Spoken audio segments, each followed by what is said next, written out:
taking heavy bow fire while he has phalanx to deal with my flying and thunderous charge units. What do? Let's find out. Hello there! I like to watch battle reports to get better at games. So I started making short, summarized battle reports that focus on learning points. So welcome to my channel, Newbie Dice. Do like, subscribe, and hit the bell icon if you enjoy my videos. Alright, let's look at my list. It remains unchanged from the previous round, and I think this is the third round I'm fielding this exact same list, or second round. Okay, one thing to take note, this is supposed to be lightning bolt over here. So both my unicorns have lightning bolt. One has blade of slashing, the other one has scorched earth with amulet of the fire heart. So I am trying out scorched earth, even though I'm an alpha striking army. I like to use it to brunt the counter attack.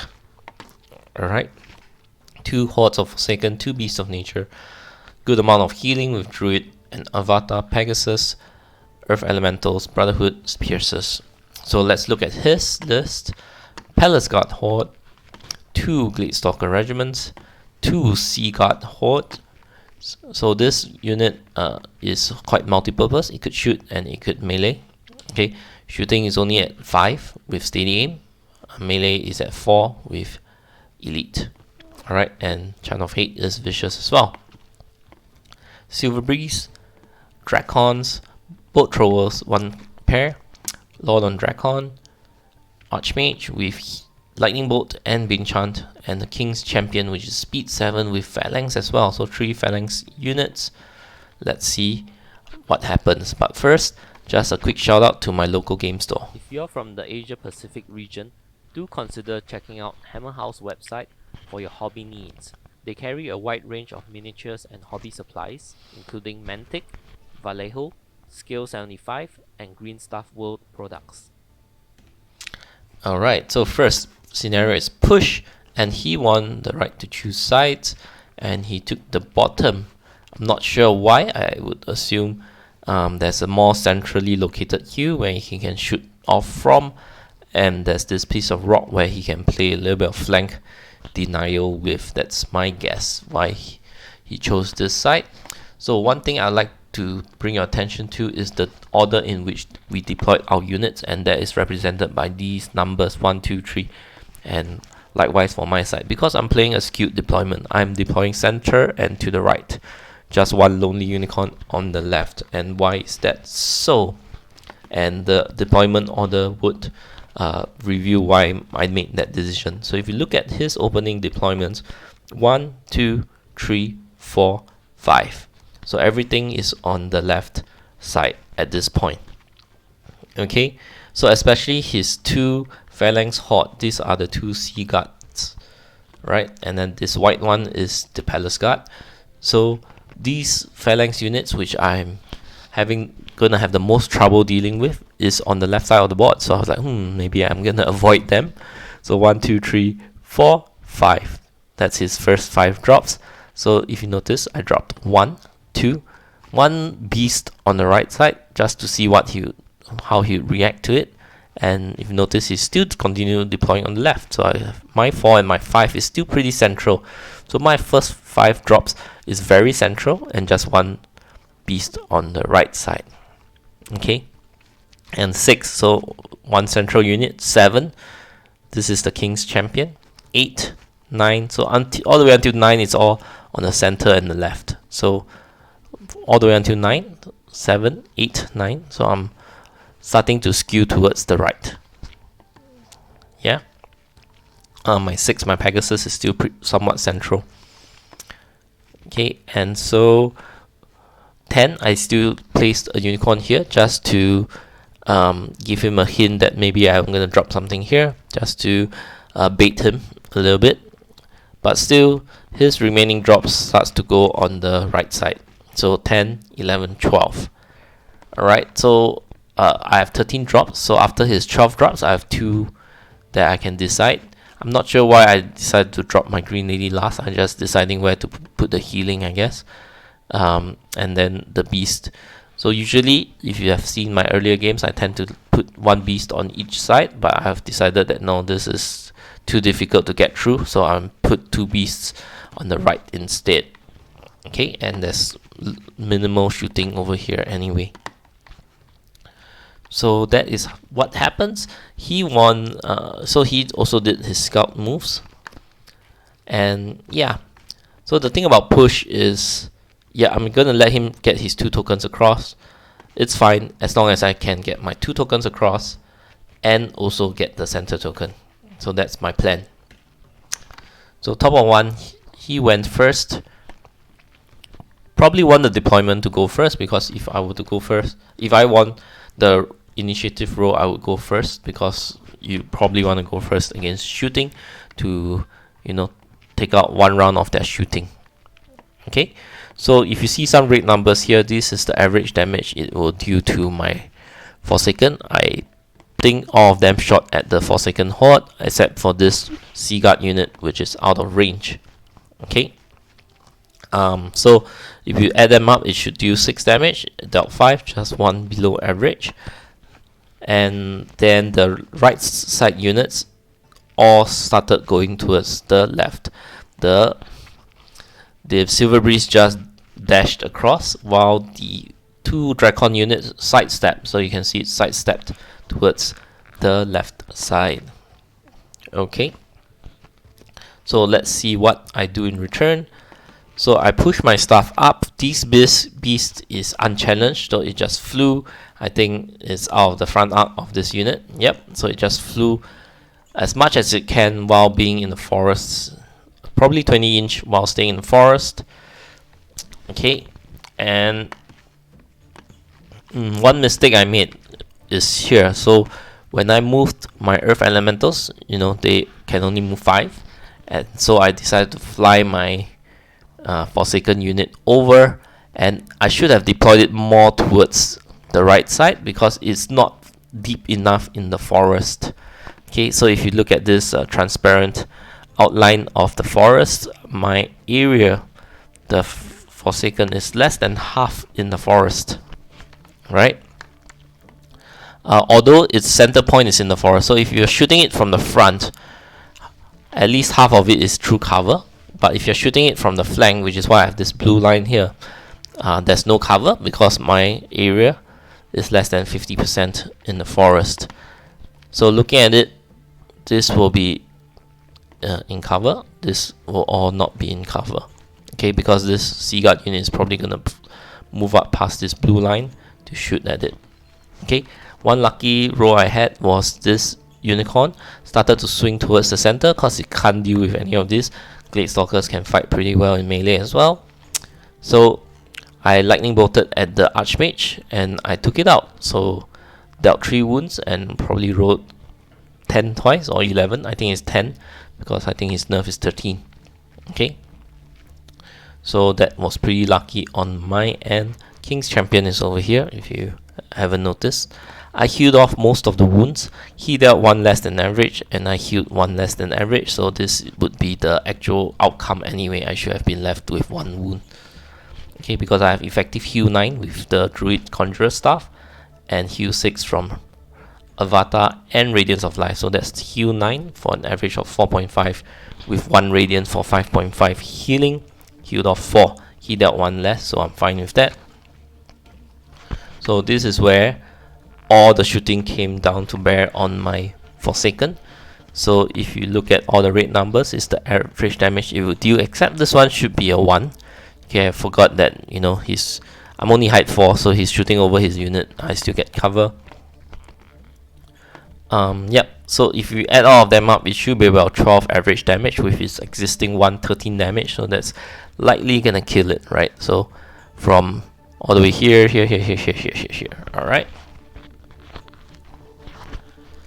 So quite painful. Let's talk about the Dracons though. Now they after shuffling on the first round, second round he has fully turned 90 degrees and flew in. So I think it was his plan all along, just that he's getting into a better position to fly out of dodge.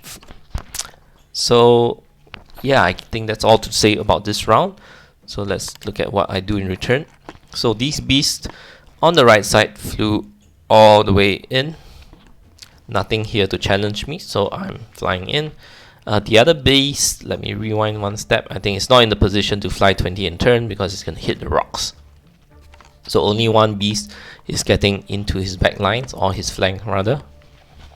Okay, while I slowly and surely made my way into, so these dead Forsaken. Now the only prime target he has to shoot at me is the rocks, and I think, you know, all these units on the left, it's either very far away, right, or there's probably some line of sight denial by staying behind the forest, especially these heart piercers. I want to be able to shoot while he can't shoot me.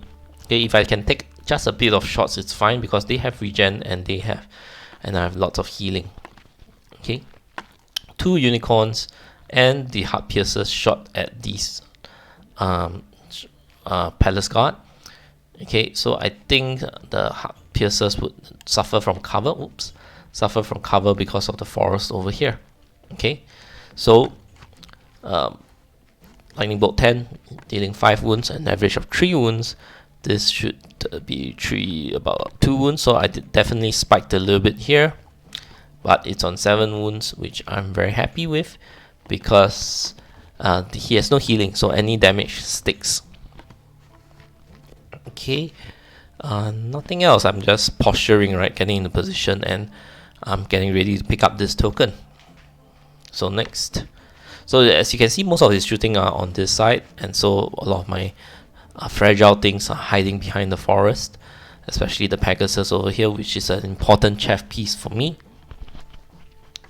So let's see, this units on the left has fully curved in, right, and slowly but surely this Sea Guard is also making its way past the center line. Yeah, my unicorn over here is fully taking advantage of the hue to remain hidden from most of his shooting, right? Let's see, the Drakon over here, the Drakon horde turn around to face the beast, while this Drakon Lord flew. All this is he's blocking charges, right? So this unit can't charge, this unit can't charge, but I did find a landing spot to charge into his boat thrower, which I will charge later. Okay, so after the Forsaken Horde went down, and now I'm left with the Earth Elementals, the average damage of shooting with cover and wounding on 6s, they will do less than 1 damage each. It's like 0.7. Okay, everything here plus the boat throwers will do 0.7 damage on average to my Earth Elementals, and then the Silver Breeze will do 0.9 on average. So 0.7 on average, you can't deal 0.7 wounds, right? So sometimes you do 0, sometimes you do 1. So if you happen to be on the unlucky side, a lot of your units might do 0. So I guess he unloaded some shots here, and it only dealt a total of 1 wound. I see that there's 2 wounds on this unicorn here, so something must have shot at the unicorn, either the boat throwers or some of these this Sea Guard over here. And the Silver Breeze obviously shot at the Beast of Nature for 3 wounds. Okay, so getting some damage here is a good idea. Alright, let's go on to the next one. So let's look at the center first. So my Earth Elemental shuffled up to pick up the token and staying out of charge range of these Sea Guard. Okay, so just out of 12, and I peppered more shots into this this Palace Guard. So 7 in the first round, 11 in the second round. So I think still on the luckier side, but I'm very happy with the wounds he has taken. And at 11 wounds, I know that the next charge from my hammers would kill it. Okay, so now I'm shuffling I put my Pegasus up to be sacrificed. It blocks off this Palace Guard and this Sea Guard from charging this unicorn. Okay, over here on the back, I charged the boat thrower, and I sidestep because the King's Champion is here. He charges 14, so the boat thrower is somewhere here. So I slide sideways to be out of 14 inches from his charge range. On hindsight, maybe it's a better idea to just turn around. Okay, because if I take one charge from the King's Champion in the flank, I'm still free to charge things in front of me. But of course, if this Silver Breeze stays here, then I'll just be charging the Silver Breeze. Okay. Anything else? I think that's all to say about this turn. Let's go on to the next turn. So let's see. Yeah, so lots of posturing. Let's rewind one step. So if you notice, both the Dracons are out of prime position to charge at anything, especially all my threats in the center. That's a lot of units in the center, right? Let's forward again. So Dracons continue to reposition themselves, and this is already the second half of the game. They've not fought yet. But same goes for my Beast and this Forsaken over here, right?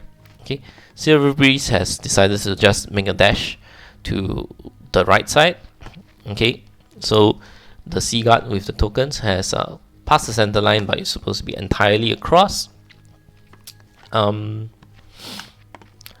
Guard took out the Pegasus, and King's Champion made its way closer to the Beast of Nature. So, yep, some shooting ensues, right? Quite a lot of wounds on this unicorn, but thankfully did not waver.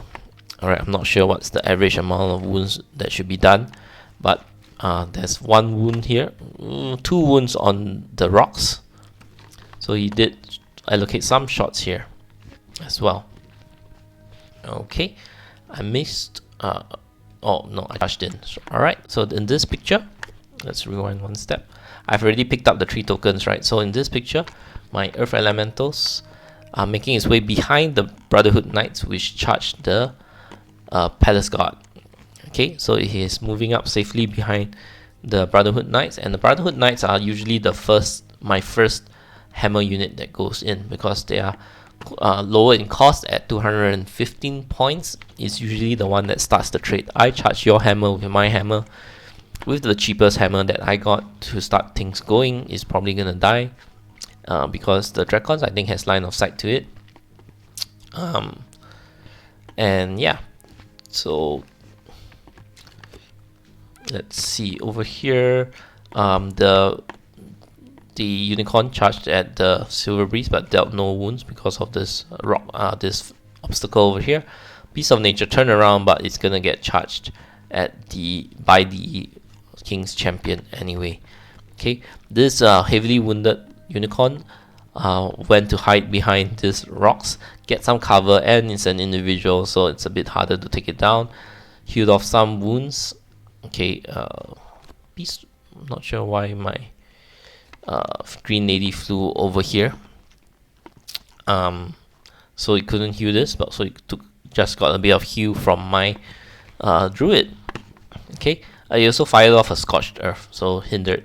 Alright, my shooting has been shooting at the Palace Guard. Now these 2 units, I probably cracked the amulet, so I shot some wounds into this Sea Guard as well. Missed one screenshot on the top of 5, so let's see what happens. So quite obviously the Brotherhood Knights got taken out, so my 2 flyers charged into his 2 flyers. Yeah, so if I start the trade, I'm most likely gonna win, right? So I think I wavered these Dracons. I remember rolling quite well on this one. So that's pretty fantastic over there. And take note, look at his 4 units still hasn't committed into fighting. They're just staying back and shooting. But this Sea Guard has actually handed off the tokens for this unit of Glade Stalkers to pick up. So a good choice on his part, because at this point I have nothing that really threatens these Glade Stalkers, right? Even the Naiads can't see over the Sea Guard, and so the only thing that I have is the Unicorn shooting Lightning Bolt 5 into cover. So yeah, you can see that my rocks has made it across the center line with 3 tokens, so things seems like it's gonna be in the back. The only thing left to threaten me is this Silver Breeze, which is gonna be hindered the way I purposely positioned myself, that he would charge hindered across the obstacle. Missed one screenshot, and this is the bottom of 6. So 2 charges killed off the dragons, right? Yep. So yeah, his return is with crushing 1. So 6 damage on average. I think I healed off some. My unicorns decided to pin down this silver breeze so that it doesn't do anything sneaky. And yeah, this got wavered by not sure what, probably the silver breeze shot at it. Yep. So also, yep, so the only threat to my 3 tokens would be the silver breeze, and so I decided to pin it with two unicorns, one in the front and flank, so when you are charged on both sides you can't disengage, and so he can't do any nimble shenanigans. Okay, so pinning it in position for my earth elementals to take out if there's a turn 7. Okay, he does get his gate stalkers across as well, and so I have 3, he has 2. Victory points will be 6 and 4, right? Because it's worth double when it's across.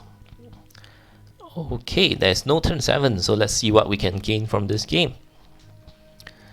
So the way you should always play push, I think that's my philosophy anyway, is that assume that we will all get our tokens across. So the winner is determined by who gets the center token.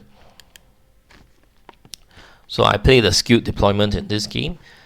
So even with a skewed deployment, I have 1 Forsaken Horde central to deter them. So although you saw that it died quite early, but it also prevented them from moving up as aggressively. So they tend to stay out 20 inch to shoot at the Forsaken, right?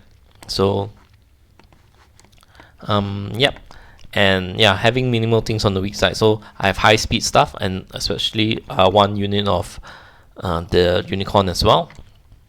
And when the Forsaken goes down, the only thing he has left that's the leftmost to shoot at is my earth elemental, so, and to charge at as well. So high defense and hindered, or high defense and cover. It's not, so it dissuades him from charging, and even when he shoots, he's just packing very little wounds and I can heal them off. So against shooting, especially in the current bow meta, healing does help. So the thing about it is, as long as you don't go down in 1 round and you heal up, then he has to pump those wounds back onto the unit.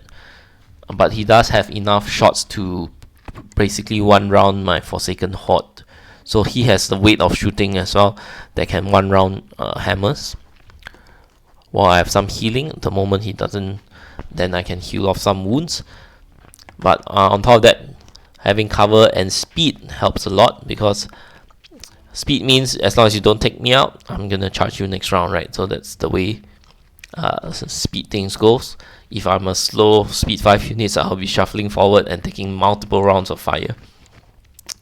So I do have some line of sight denial also, with my units hiding on the other side of the forest from his Sea Guard and Glade Stalkers. So when you're fighting against elves, usually they do not have heal. I think the only source of heal is to bring the Archmage. I can't remember if they can still bring the Avatar of the Green Lady. So most of the but most lists do not have heal in them, because the elves are busy doing Lightning Bolt and Vein Chant. So most of the damage does stick. So units that I can't kill from the front, that's talking about my Phalanx unit.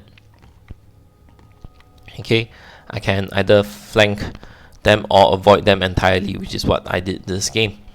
One thing I forgot to mention earlier was that my Beast of Nature that charged the boat thrower and was at the back lines, and then it turned around, and then the King's Champion charged at it and it died.